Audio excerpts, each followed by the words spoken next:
പശുവിനെ ഇന്ത്യയുടെ ദേശീയ മൃഗമായി പ്രഖ്യാപിക്കണമെന്ന മുസ്ലിം സംഘടനകളുടെയും പണ്ഡിതരുടെയും ആവശ്യത്തെ ഉത്തർപ്രദേശ് മുഖ്യമന്ത്രി യോഗി ആദിത്യനാഥ് തള്ളിക്കളഞ്ഞത് ദേശീയതലത്തിൽ പുതിയ രാഷ്ട്രീയ ചർച്ചകൾക്ക് വഴി തുറന്നിരിക്കുകയാണ്.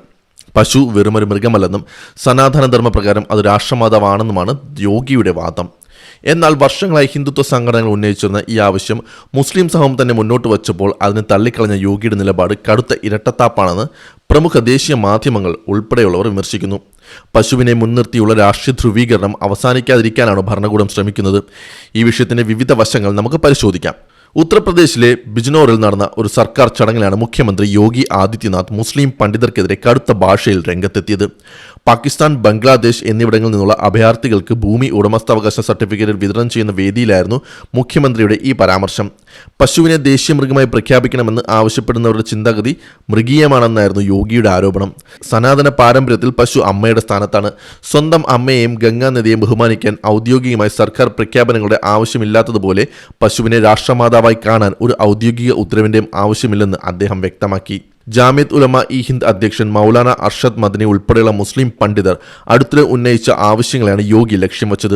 ഒരു വശത്ത് പശുവിനെ ദേശീയ മൃഗമാക്കാൻ ആവശ്യപ്പെടുകയും മറുവശത്ത് പശു ഹത്യയെ അനുകൂലിക്കുകയും ചെയ്യുന്ന ഈ നിലപാടും വെറും ഇരട്ടത്താപ്പാണെന്ന് യോഗി കുറ്റപ്പെടുത്തി. ഈദുൽ അദ ആഘോഷവേളകളിൽ പശുവിന്റെ ചിത്രങ്ങൾ സാമൂഹിക മാധ്യമങ്ങളിൽ പങ്കുവയ്ക്കുന്നവർക്കെതിരെ കർശന നടപടിയുണ്ടാകുമെന്ന ഭീഷണിയും മുഖ്യമന്ത്രി മുഴക്കി. പശുഹത്യ നടത്തുന്നവർക്ക് അവരുടെ തലമുറകൾ ഓർക്കുന്ന രീതിയിലുള്ള കടുത്ത ശിക്ഷ നൽകുമെന്നും യോഗി ആദിത്യനാഥ് മുന്നറിയിപ്പ് നൽകി.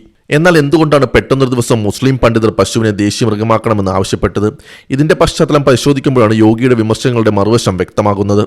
കൊൽക്കത്ത ഹൈക്കോടതിയുടെ ഒരു നിരീക്ഷണം ഈ ചർച്ചകൾക്ക് വഴിമരുന്നിട്ടിരുന്നു. ഇസ്ലാം മതവിശ്വാസപ്രകാരം ബക്രീദ് ആഘോഷങ്ങൾക്ക് പശുവിനെ ബലി നൽകുന്നത് നിർബന്ധമല്ല എന്നതായിരുന്നു കോടതിയുടെ പരാമർശം. രാജ്യത്ത് പശുവിന്റെ പേരിൽ നടക്കുന്ന വർഗീയ ധ്രുവീകരണങ്ങൾക്കും ഗോസംരക്ഷകരുടെ പേരിലുള്ള ആൾക്കൂട്ട ആക്രമണങ്ങൾക്കും അറുതി വരുത്താൻ പശുവിനെ ദേശീയ മൃഗമായി പ്രഖ്യാപിക്കുന്നതാണ് നല്ലതെന്ന നിലപാടിലേക്ക് ചില മുസ്ലിം സംഘടനകൾ എത്തിച്ചേർന്നു. മുസ്ലിം സമൂഹം തന്നെ ഈ ആവശ്യം മുന്നോട്ട് വയ്ക്കുന്നതിലൂടെ രാജ്യത്ത് നിലനിൽക്കുന്ന ഭയത്തിന്റെ അന്തരീക്ഷം മാറുമെന്നും സാമുദായിക സൗഹൃദം വളർത്താൻ സാധിക്കുമെന്നതായിരുന്നു അവരുടെ ചിന്ത. എന്നാൽ ഈ നീക്കത്തെയാണ് യോഗി ആദിത്യനാഥ് ഡോഗ്ലാപ്പൻ അഥവാ കാപട്യം എന്ന് വിളിച്ച് പൂർണ്ണമായി തള്ളിക്കളഞ്ഞത്.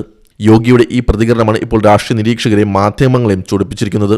ദേശീയ മാധ്യമങ്ങൾ പ്രസിദ്ധീകരിച്ച വിശകലനങ്ങളിൽ പ്രമുഖ രാഷ്ട്രീയ നിരീക്ഷകനായ ആകർ പട്ടേൽ ഉൾപ്പെടെയുള്ളവർ ഉന്നയിക്കുന്ന ചോദ്യങ്ങൾ യോഗി ആദിത്യനാഥിന്റെയും BJPയുടെയും യഥാർത്ഥ രാഷ്ട്രീയ അജണ്ടകളെ തുറന്നു കാട്ടുന്നതാണ്. വിമർശകർ ചോദിക്കുന്നത് ഇതാണ്: വർഷങ്ങളായി സംഘപരിവാർ സംഘടനകളും ഹിന്ദുത്വ ഗ്രൂപ്പുകളും രാജ്യത്ത് ഉന്നയിക്കുന്ന പ്രധാന ആവശ്യങ്ങളിൽ ഒന്നായിരുന്നു പശുവിനെ ദേശീയ മൃഗമാക്കുക എന്നത്. പശു സംരക്ഷണത്തിന്റെ പേരിൽ രാജ്യത്തിന്റെ പല ഭാഗങ്ങളിൽ ദളിത്, മുസ്ലിം വിഭാഗങ്ങൾക്കെതിരെ വലിയ തോതിലുള്ള ആക്രമണങ്ങളും ആൾക്കൂട്ട കൊലപാതകങ്ങളും അരങ്ങേറിയിട്ടുണ്ട്. പശുവിനെ ദേശീയ മൃഗമാക്കണമെന്നാവശ്യപ്പെട്ട് ഒട്ടനവധി പ്രക്ഷോഭങ്ങൾ നടത്തിയവർ അതേ ആവശ്യം മുസ്ലിം സംഘടനകൾ സ്വയം മുന്നോട്ട് വയ്ക്കുമ്പോൾ എന്തിനാണ് അതിനെ എതിർക്കുന്നത്? ഇവിടെയാണ് രാഷ്ട്രീയ താൽപ്പര്യങ്ങൾ വ്യക്തമാകുന്നത്.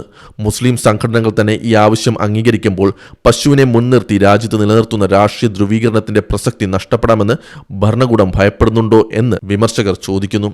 വ്യത്യസ്ത സംസ്ഥാനങ്ങളിലെ വ്യത്യസ്ത നിയമങ്ങൾ ഗോസംരക്ഷണത്തിന്റെ പേരിൽ വലിയ തോതിലുള്ള ആക്രമണങ്ങൾക്കും രാഷ്ട്രീയ മുതലെടുപ്പുകൾക്കും കാരണമാകുന്നുണ്ട്. ഇന്ത്യ ഒരു മതനിരപേക്ഷ തത്വത്തിലാണോ അതോ മതപരമായ താൽപ്പര്യങ്ങളിലാണോ മുന്നോട്ട് പോകുന്നത് എന്ന് കേന്ദ്ര സർക്കാർ വ്യക്തമാക്കേണ്ട സമയമാണിതെന്ന് ആകർ പട്ടേൽ നിരീക്ഷിക്കുന്നു. കൂടാതെ വഖഫ് സ്വത്തുക്കൾ അഭയാർത്ഥികൾക്കായി വിട്ടുനൽകാൻ മുസ്ലിം സംഘടനകൾ തയ്യാറാകാത്തതിനെ യോഗി വിമർശിച്ചതും അയൽ രാജ്യങ്ങളിലെ ഹിന്ദുക്കളുടെ പീഡനങ്ങളിൽ മുസ്ലിം നേതാക്കൾ മൗനം പാലിക്കുന്നു എന്ന യോഗിയുടെ ആരോപണവും പശു എന്ന പ്രധാന വിഷയത്തിൽ നിന്ന് ശ്രദ്ധ തിരിക്കാനുള്ള രാഷ്ട്രീയ തന്ത്രമായാണ് വിലയിരുത്തപ്പെടുന്നത്.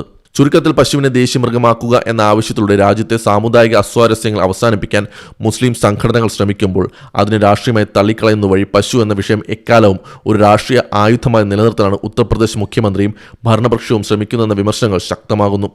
മുസ്ലിം സംഘടനകളുടെ ഈ ആവശ്യത്തോട് കേന്ദ്ര സർക്കാരിന്റെ ഔദ്യോഗിക നിലപാട് എന്തായിരിക്കുമെന്നാണ് രാജ്യം ഉറ്റുനോക്കുന്നത്.